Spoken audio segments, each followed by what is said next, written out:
Enlace Directo. Hacemos contacto desde La Tacunga con Ecuador y el mundo. Son las 7 de la mañana con 2 minutos, amigos oyentes, 7 de la mañana con 2 minutos. A esta hora nosotros saludamos al señor asambleísta Henry Lianes. Él es, además de asambleísta, experto petrolero, y queremos aprovechar de su conocimiento, de su participación, además en la legislatura, para conocer su criterio con respecto al presupuesto 2020 que acaba de tratar la Asamblea Nacional y que parece no tiene sustento, no hay coherencia entre lo que se dice, lo que se presupuesta y lo que se quiere aplicar y aportar en el país. Asambleísta, buenos días. Por favor, si es que entonces nos da una primera visión del análisis de la proforma presupuestaria enviada por el Ejecutivo hace pocos días a la Asamblea Nacional y su trámite en la función legislativa. Buenos días, bienvenido. Buenos días, estimado Fernando, un cordial saludo para usted y para la audiencia. Bueno, cuando se habla de presupuesto, como yo lo dije en la Asamblea Nacional, sea institucional, de la familia, etcétera, y no se diga en el caso del país, debe servir para que exista un desarrollo, un bienestar. En el caso del Estado ecuatoriano, el presupuesto debe ser diseñado, planificado y puesto en vigencia en función de que permita el desarrollo socioeconómico de la sociedad ecuatoriana, el mejoramiento de la calidad de vida, el mejoramiento del empleo, que es una de las cosas tan fundamentales que hoy reclama la gente. En fin, ¿no? Entonces es lo que yo planteé, pero observando así el presupuesto como está enviado por el gobierno, prácticamente es un presupuesto que vamos a entrar con un déficit. Unos hablan de 3.500 millones de dólares, pero yo diría que ese dato no es real, porque primero, para financiar el presupuesto se requiere como 6.300 millones de dólares, y eso hace que entonces ya empiece a generar muchas dudas la forma como está estructurado el presupuesto. Un presupuesto aproximado de 35.498 millones de dólares, y que requiere para financiarse alrededor de 6.665 millones de dólares. Eso es lo que hace falta. Entonces quiere decir que está financiado alrededor de 29.000 millones de dólares, ¿no? Pero tiene falencias muy grandes. Por ejemplo, digo usted, en el caso de la materia petrolera, que es donde yo les hice caer en cuenta en la asamblea de que me llama mucho la atención de que un presupuesto para el año que viene tenga apenas una aportación de los ingresos petroleros de 2.800 millones de dólares. Entonces yo dije, ¿cómo es esto? Porque en las últimas 2 décadas, sobre todo en la última década, la producción petrolera ha estado fluctuando por 520.000, 530.000 barriles, llegó incluso a 550.000 barriles por día. El precio del barril del petróleo ha estado más o menos en 60, 70, 80, 90, 100 dólares en la última década, y entonces a partir del año 2008 me refiero. Y entonces digo usted, ¿cómo es esto, no? De que habiéndose incrementado la producción petrolera, habiéndose incrementado el precio del barril del petróleo, prácticamente los ingresos petroleros tengan una poca incidencia en el presupuesto general del Estado, que a decir del ingeniero Fernando Reyes Cisneros, que es vicepresidente del Colegio de Ingenieros Geólogos Petroleros y Ambiental de Pichincha, él manifiesta de que él es un ingeniero petrolero, ha trabajado muchos años en la industria petrolera, actualmente es vicepresidente, y él menciona de que lo que va a recibir el presupuesto para el año que viene es de 2.800 millones de dólares, y que eso apenas incide en un 8% de las fuentes de financiamiento al presupuesto. Entonces, pero mirando la proforma, observo de que hay 13.845 millones de dólares que son ingresos brutos de la actividad petrolera que va a tener el país, ¿no? Entonces digo yo, ¿cómo es eso? 13.845 millones de dólares más o menos es equivalente a lo que va a pagar la gente el año que viene por cuestión tributaria. En materia tributaria, el gobierno aspira a recaudar alrededor de 40.000 perdón, de 14.323 millones de dólares. Eso es lo que está presupuestado. Eso más o menos implica el 40.34% de ingresos para financiar el presupuesto desde el lado tributario.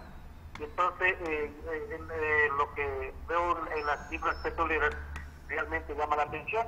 Entonces, estimado Fernando, si nosotros restamos de 13.845 millones, que son los ingresos brutos del petróleo que se programa para el año que viene, que a eso se le descuenta 2.800 millones de dólares que dice que va a hacer la renta, el ingreso neto que va a recibir esta actividad en el presupuesto para el año que viene, significa de que entonces hay costos aproximados por 11.000 millones de dólares. ¿Sí se puede imaginar la cifra, Fernando? 11.000 millones de dólares de costos, ¿no? Y entonces realmente esto es asombroso y que es consecuencia, por supuesto, de un mal manejo de la política petrolera. Tienen previsto, por ejemplo, para el año que viene, y que es parte de los costos, por ejemplo, importar combustibles por más de 4.000 millones de dólares. Eso es lo que llama la atención, que un país petrolero tenga que importar hidrocarburos en enormes cantidades. De eso dice que prácticamente Petroecuador les va a entregar 3.800, algo así como 3.500 millones de dólares, pues diría yo 1.000 millones menos de lo que invierte en la compra. Entonces, esos son parte de las pérdidas que tiene el país, ¿no? Y el otro punto que quiero terminar con este dato es de que los costos de producción del barril de petróleo se proyectan para Petroamazonas $17, para las compañías petroleras 25, 33, 37, $42 por exportar un barril de petróleo. Entonces ahí veo que la cosa está muy complicada, ¿no? en materia petrolera, y entonces hay que actuar de urgencia para recomponer el manejo de la política petrolera, que es tan nefasto para el país, ¿no? Asambleísta, resulta entonces que desde hace tiempo atrás el Ecuador no da pie con bola con el manejo de la política petrolera, y pese a ello el petróleo es la principal fuente de ingresos que tiene el Ecuador. ¿Cómo sería si es que se maneja bien la política petrolera? Bueno, yo diría que si uno le pusiera todo el cariño, todo el amor y todo el conocimiento a hacer bien las cosas en el país para el beneficio de la gente, para el beneficio de este país, que requiere, estimado Fernando, con urgencia. Todos los días la gente reclama, y con razón, porque yo y usted no pudiésemos vivir si no nos ingresa $1 por día. Y sucede que las últimas estadísticas dan cuenta de que en el Ecuador el 50% de la población está en el subempleo, y hay un 4.5% que está en desempleo total. Entonces, sumando estos dos indicadores, estamos hablando de cerca del 62% de la población económicamente activa que está viviendo en el subempleo y en el desempleo. Según un estudio que hizo el exministro de Economía y Finanzas, el economista Marco Flores, él mencionaba de que aproximadamente 4,5 millones de personas tenían ingresos por día de $3, y de esa cantidad 1.700.000 personas reciben $1.45 por día. Entonces yo me pregunto, ¿qué nos haríamos usted y yo recibiendo $1.45 o recibiendo $3 por día? Entonces, y sucede que el Ecuador tiene muchos recursos, estimado Fernando. Por ejemplo, en el área minera, que es otro de los absurdos de la forma como está diseñada la ley y el contrato, sucede que el Estado participa de la explotación de los recursos minerales, de la minería metálica. En una primera etapa, en una primera edición de la ley, se hablaba del 5% de las regalías. Luego hicieron la reforma y que el Estado tiene opción de recibir del 3 al 8% de las regalías de la minería metálica, cobre, plata, oro. Y entonces si usted regresa a ver desde allí del Cotopaxi a Chanzuru, y va a encontrarse para la provincia de Zamora, Chinchipe, va a encontrarse con Mirador, también con Fruta del Norte. y sucede que esas dos empresas, la una Ecuacorriente y la otra la BOL, prácticamente se están llevando los minerales en crudo y en cocinado, se están llevando casi un 100% de los metales, ¿no?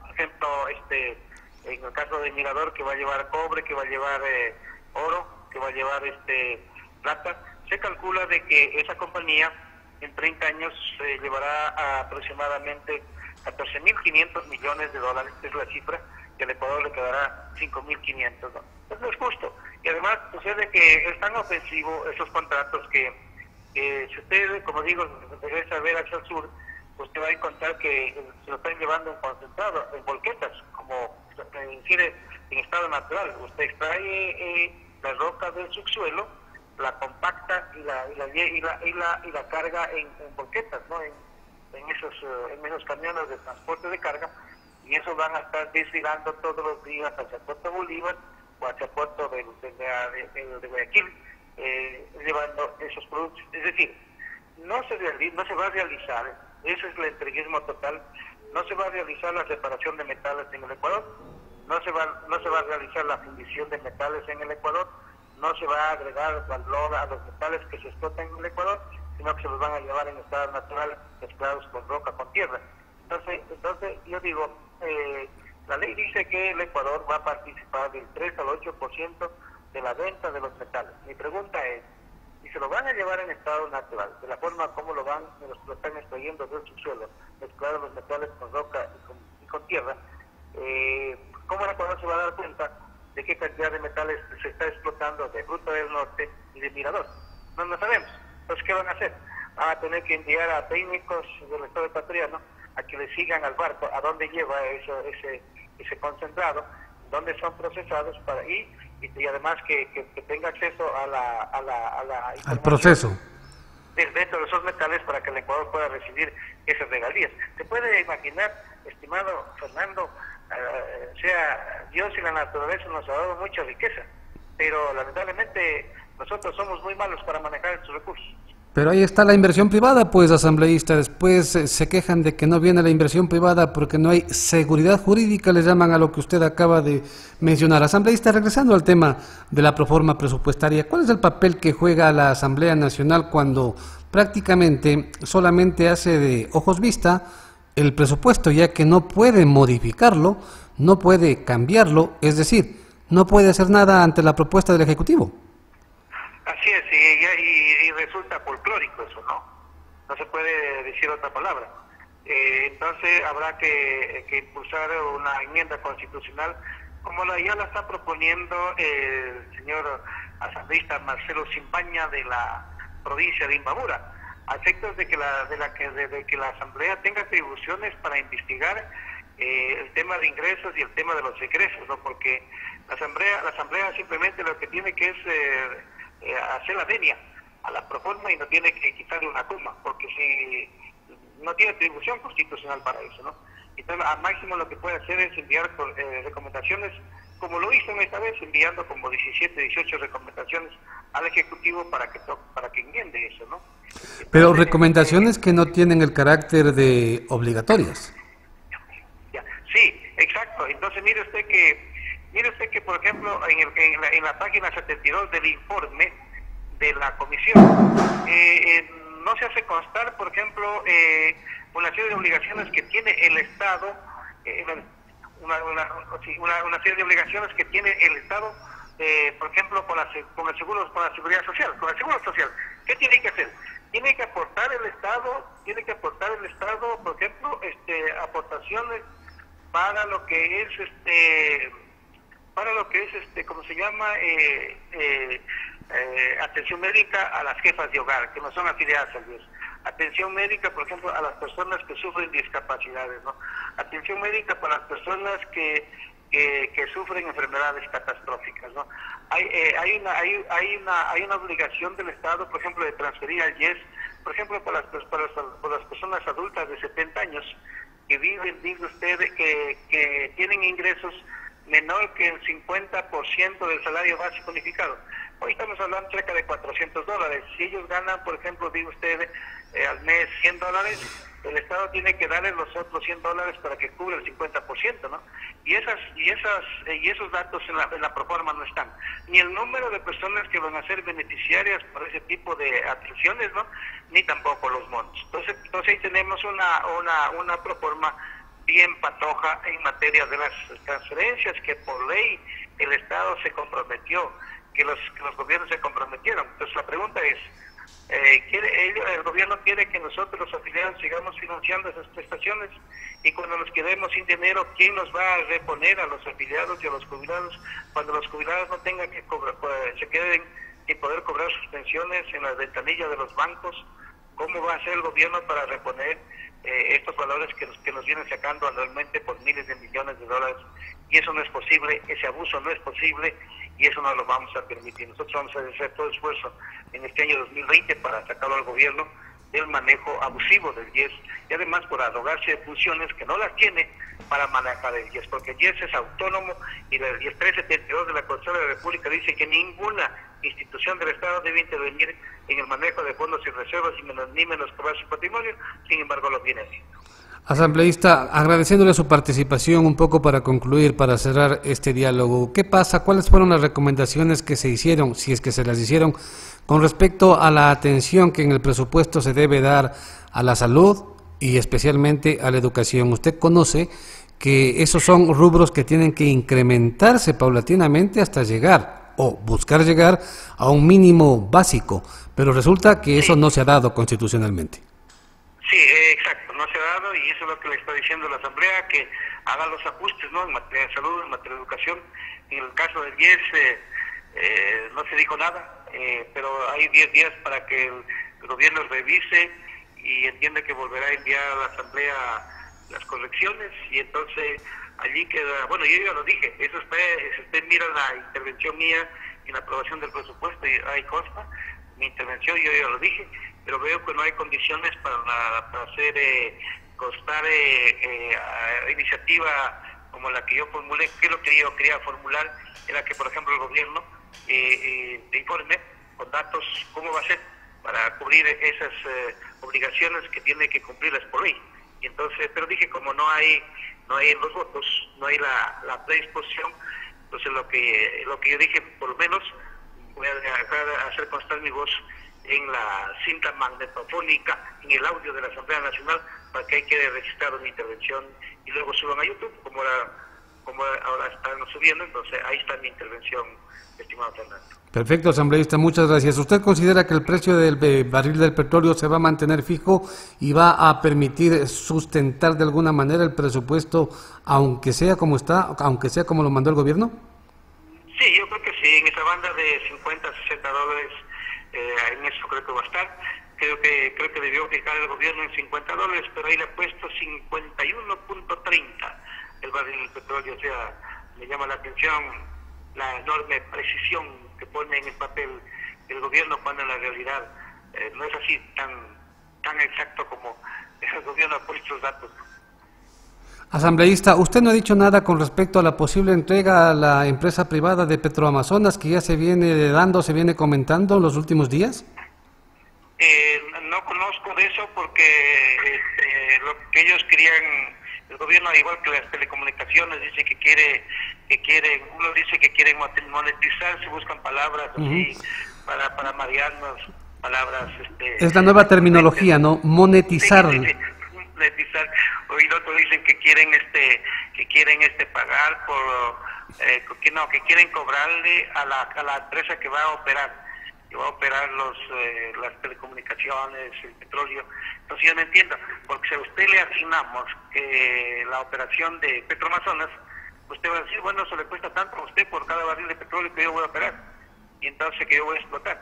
No, acá dice que hacia usted le adjudican la gestión de Petroamazonas, usted tiene que pagar. Yo no entiendo. Eso sí no entiendo yo. ¿Se está investigando eso? ¿Tendría que investigarse eso, asambleísta? Sí, claro, sin duda. Nosotros estamos opuestos a la monetización y a esa forma como quieren entregar los recursos públicos. Yo creo que hay que buscar otras alternativas que la Constitución sí las tiene y que fueron aprobadas en Montecristi, como por ejemplo el 408, que dice que en los procesos de concesión, porque también la concesión está en la concesión de Montecristi.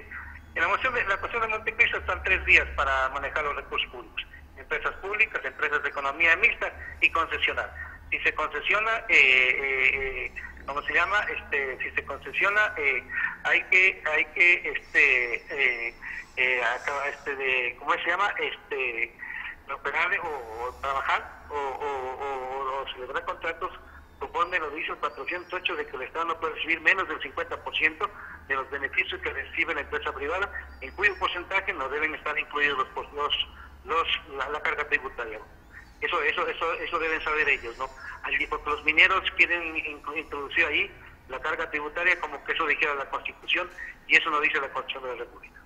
7 de la mañana con 23 minutos. Agradecemos mucho al asambleísta Henry Lianes por haber participado en este diálogo, habernos conversado con respecto a lo que hizo la Asamblea con el presupuesto o la proforma presupuestaria que enviase el Ejecutivo para su análisis, para su conocimiento, porque prácticamente no se puede hacer nada, y la devolución de la misma con esta cantidad de sugerencias que el asambleísta nos comentó. Nosotros aquí en Contextos y Textos hacemos una pausa y ya regresamos con más información.